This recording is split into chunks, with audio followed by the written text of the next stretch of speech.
What's going on, guys? My name is Matt and I am back with a new PC build. This time the price point is $900, and for that price you're getting a very solid mid-range PC, perfect for gaming, streaming, and even a lot of workstation applications.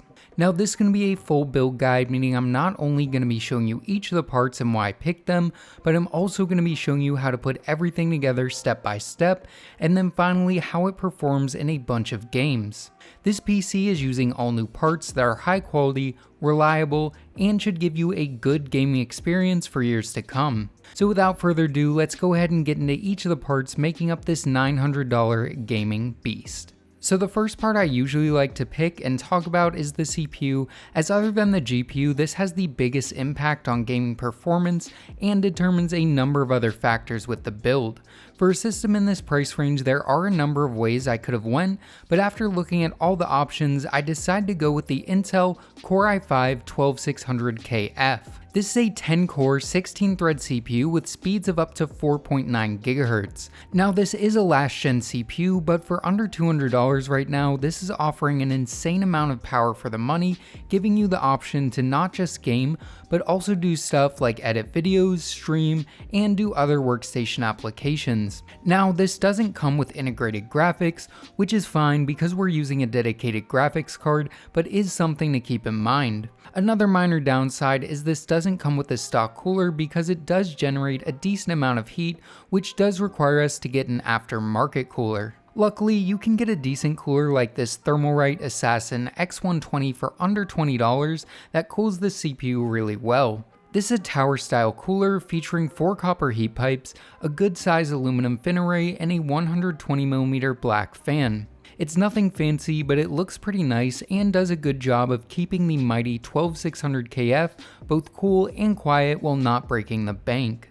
In terms of the motherboard, what I went with is the Gigabyte B660M Aorus Elite AX. This is a micro ATX board with a ton of features like 4 DIMM slots, multiple M.2 slots, front panel USB Type-C support, and pretty solid VRMs. The back panel I/O is also nice with plenty of USB ports, built-in Wi-Fi, and 2.5 gig networking. Beyond this, it also looks really nice in my opinion and fits really well within the build. At the time of getting this board, it was around $120, but the price does seem to have jumped up a bit, but even at $130 or $140, I think it's still a pretty decent value in my opinion. Now something to note is this is a non-overclocking motherboard that we are putting an overclockable CPU into. This is fine in my opinion, as newer Intel CPUs like the one we're using are basically getting max performance out of the box, and generally overclocking them isn't worth it for most people, including myself. Moving on to the RAM, I went with a pretty standard pick in the form of this G.Skill Ripjaws 5 kit. This is a 32GB kit running at 3200 MHz CL16, which is a solid area for maximum price to performance. At a little over $60, this kit is offering a good amount of fast RAM for gaming, streaming, and even light editing. What's also nice is the fact this is only taking up 2 of the 4 RAM slots on the motherboard, meaning upgrading to 64GB in the future should be as easy as popping in 2 more 16GB sticks, which takes seconds to do. With that being said, 32GB is more than enough to get you up and running, especially if your main focus is gaming. In terms of storage, I went with a Samsung 970 EVO Plus with 1TB of capacity for $50. This is a solid mid-range Gen 3 drive perfect for a gaming system like this one. 1TB should be plenty for your OS, applications, and a decent sized games library, but if you do find you need more storage in the future, you can always just pop in another M.2 drive in the free M.2 slot in the motherboard. Like I said, this was $50 when I picked it up, but the price has jumped up by about $20, so I'll leave some good alternatives in the description for around that $50 price point in case the price is still inflated when this video goes live. Next up is the graphics card. In this budget, I went for the card that makes the most sense, which is the AMD RX 6700 XT. These go for around $315 to $330 on Newegg, and I recommend just grabbing the cheapest one available at the time you're looking. For me, it was this MSI Mech OC model. This one, like all 6700 XTs, has 12GB of video memory and great gaming performance at both 1080p and 1440p. If you really only want an an Nvidia card, you can grab an RTX 4060, which is a little cheaper but only has 8GB of video memory and 10 to 20% less performance. If you're indifferent, I would definitely grab the 6700 XT, but just wanted to let you know there are other options out there if you so choose. To power this system, I went with the tried and trusted EVGA 600 GD. This is a 600 watt, 80 plus gold rated unit that's very reliable and pretty affordable right now, coming in at around $60 to $70 depending on where and when you look. It also has all black sleeve cables, meaning it'll keep the build looking clean. 600 watts is more than 100 watts over what the system needs, so you do have a little bit of power headroom, which is great. This is a non-modular unit, but luckily all the excess cables are easily hidden away in the power supply basement of the case. Speaking of the case, that's the last part to talk about. For the case, I went with the Gamdias Talos E3 in black. This case also comes in white if you'd prefer, and costs about $60 to $65, which I think is a very solid price for all the features you're getting. This case features a tempered glass side panel and front panel, along with a power supply basement, dust filters, and a very clean aesthetic. This case also includes 3 120mm ARGB fans with a built-in controller, meaning you'll have all the RGB goodness you want built in and easily controlled with a button on top of the case. All in all, for around $900, I think this is one of the best price to performance PCs you can build right now. All the parts are high quality, reliable, and should give you a great gaming experience for years to come. So now that you've seen each of the parts and understand why I picked them, I'm now going to show you how to put everything together step by step. To build this PC, all you're really going to need is a standard Phillips head screwdriver, a smaller one for the M.2 screw, and something to add and remove standoffs like a pair of pliers, or preferably a nut driver like you would find in an iFixit kit or other similar multi-bit kit. So with your parts and tools in hand, workspace clear, and schedule open, it's now time to assemble your new PC. The first thing to get out is your motherboard. Open up the box and grab out the Wi-Fi antenna if you need it, along with the board itself. Take the board out of the bag and put it on top of the box. Now go ahead and get out your CPU and bring your attention to the CPU socket at the center of the motherboard. Press down and out on the metal retention arm to release it, then make sure to pull it all the way back. Now lift up on the main part of the socket cover here to reveal all the pins. Now grab your CPU, handling it by the edges, and line the marked corner on it with the marked corner on the motherboard, or line up the notches in it with the notches in the socket. Once lined up, you can go ahead and lower it into place, applying no pressure. It should just slot in like this. Now lower and hold down this part of the socket cover while resetting the lever arm like this. The cover will pop off, just make sure to save this in the motherboard box. With that done, your CPU is successfully installed, and we can move on to installing the cooler. Open up the cooler box and pull out all the contents. Out of the bag, we'll need these mounting brackets, the backplate, the thermal paste, the 2 fan mounts, and the center set of hardware featuring the blue spacers. Start by taking the backplate and pull out the adjustment clips on the end of all 4 corners like this, so that the little arms are on 1700 and not on 1150X. Now you can take this backplate and place it under the motherboard like this. Next, place a blue spacer above each of the backplate pegs sticking out like this. Now place the metal brackets on each end like this, resting a screw into each hole. Then go back with your screwdriver and tighten these all the way down. Now before doing anything else, remove the protective plastic from the bottom of the cooler like this.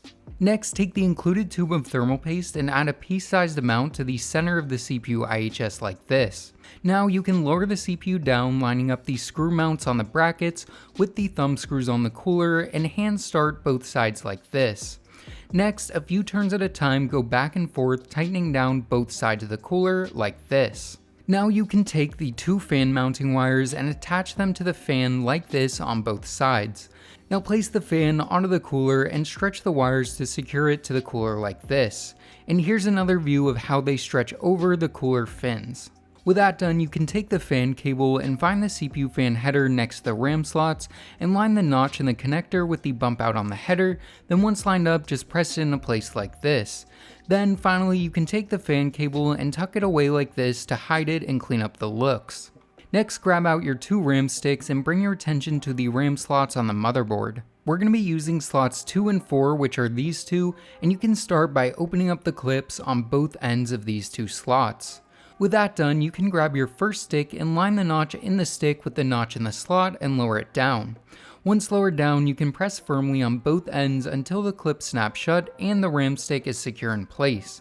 Then you can just take your second stick of RAM and repeat the same process. With that done, our RAM is successfully installed and we can move on to the M.2 drive. Bring your attention to the M.2 heatsink just below the CPU cooler. Use your smaller screwdriver to loosen the screw all the way and lift the M.2 heatsink off. Also make sure to remove this plastic from the bottom of the heatsink like this. Next, grab your SSD and line the notch in it with the notch in the slot and insert it at an angle like this. Now take the heatsink and place it over the M.2 drive like this, hinge them both down, then resecure the screw that you removed earlier. With that done, we've installed everything into the motherboard we need for now, so you can set it to the side and grab out your box. Open it up and get the case out. One tip is to lift the box from the case instead of trying to pull the case out of the box. With your case out, you can start by removing the top and bottom thumb screws from the back panel, and once those are out, you can lift the panel away. Now at the back, untwist this twist tie and grab this bag which contains all the screws necessary for assembling your PC. Now you can set the case onto its side and remove the 4 thumb screws securing the glass panel, then finally lift the panel away. Before we install our motherboard, we need to reconfigure the case standoffs. Start by removing one of these 2 bottom standoffs with either a pair of pliers or a nut driver like me, and by grabbing the 3 standoffs from the screw bag that look like this. Now we're going to be installing in total these 4 standoffs into the holes that are labeled on screen now. I like to hand start each of them, then go back with preferably a nut driver or pair of pliers and tighten them down all the way. With those in, you can take your motherboard, handling it by the cooler, and lower it into the case, lining up the I/O with the I/O cutout and the standoffs with the motherboard holes. The larger I/O covering this board does make it a little more annoying to get into place than usual, but again, just make sure the I/O is lined up at the back and you can see the standoffs beneath the motherboard holes. Now that the motherboard is in place, take 8 of the motherboard screws that look like this from the screw bag and install one into each of the motherboard holes with a standoff beneath it. There's no particular order you have to go in, just make sure they're all secure. With that done, you can flip the case back onto its feet and grab out your power supply. Take it with the fan facing down like this and insert it into the back of the case. Now take 4 of the larger power supply screws that look like this from the screw bag and install one into each of the corresponding mounting points on the power supply to secure it to the case. With that done, we can now start routing cables. Start by taking the dual 4-pin CPU power cable that looks like this and route it through this hole up here.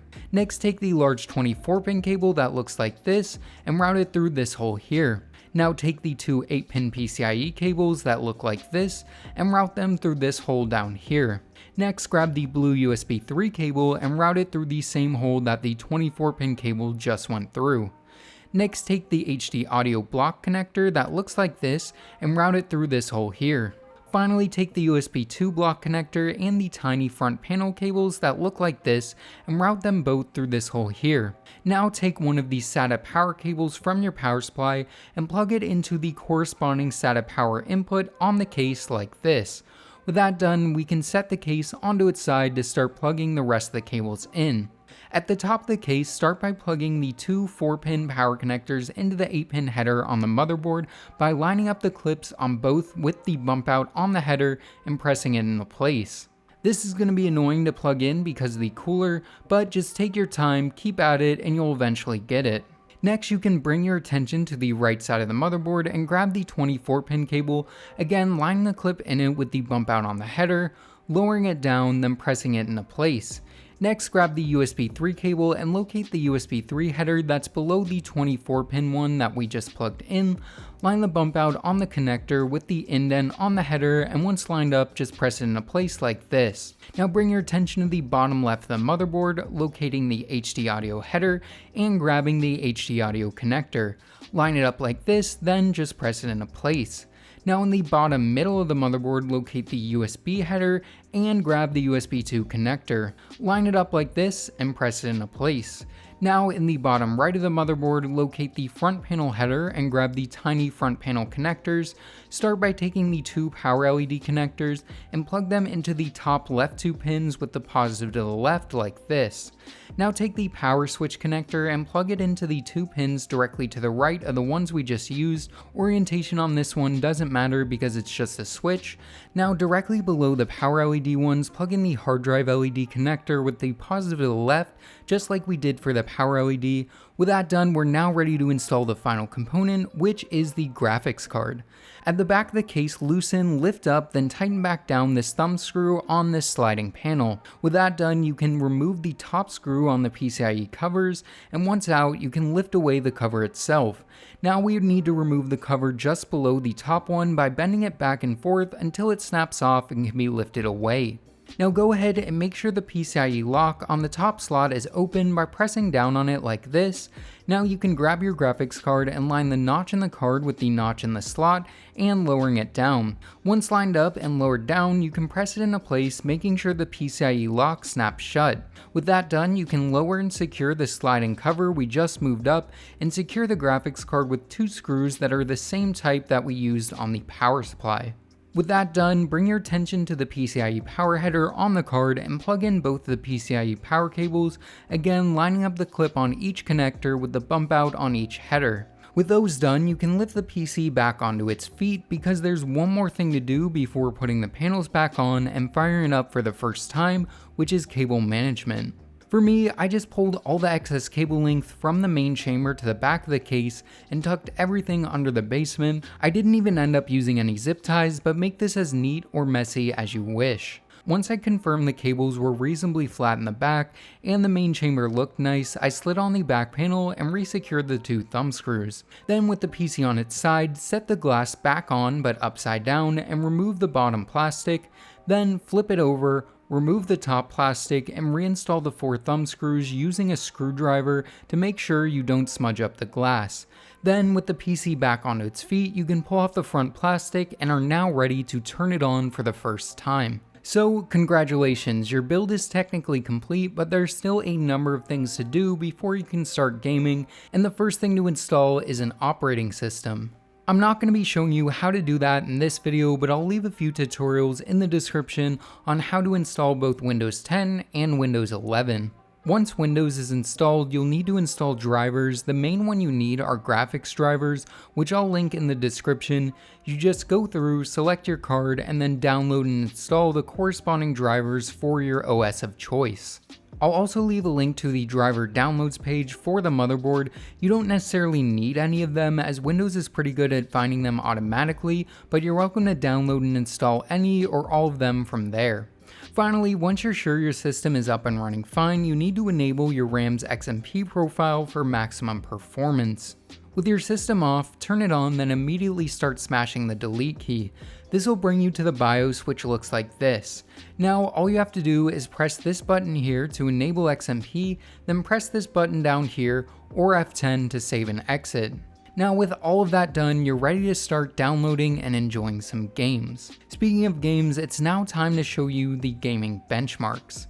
Because this is a pretty powerful system, I decided to test everything at 1440p, so just know you will be getting even more performance than this if you decide to game at 1080p.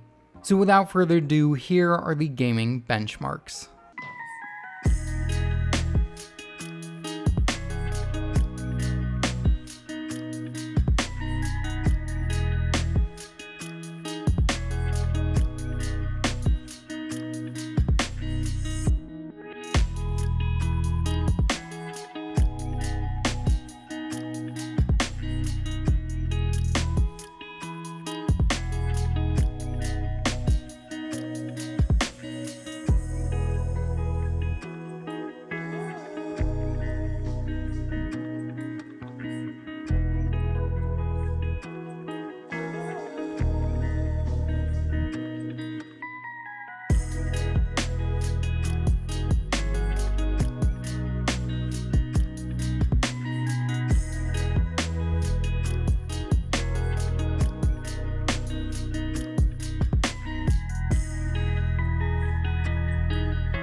So as you can see, this $900 gaming PC is an absolute beast and would be a great pairing with a 1440p 144Hz monitor, which are getting surprisingly affordable on sites like Amazon and Newegg. In terms of temps and noise, both the CPU and GPU stayed surprisingly cool throughout all of the gaming tests, which was great to see, and while the PC was audible while gaming, it wasn't ever what I would consider loud or annoying, so it would be perfectly fine to sit on your desk while streaming gameplay and voice to a site like Twitch. And while I didn't test streaming, just know the system will be able to stream pretty much any game at 1080p 60fps to Twitch. Overall, I think for $900, this is a really amazing system and an incredible value per dollar. Obviously, there are a million ways I could have went with this build, so if you would have picked different parts, let me know what you would have went with in the comments below. So yeah guys, I think it's time to wrap this video up. These build guides are a lot of work, but if you guys keep watching them, then I'll keep making them. If you enjoyed this video, make sure to give it a thumbs up and consider subscribing. Oh, and as always, this is Matt from Tech by Matt, signing out.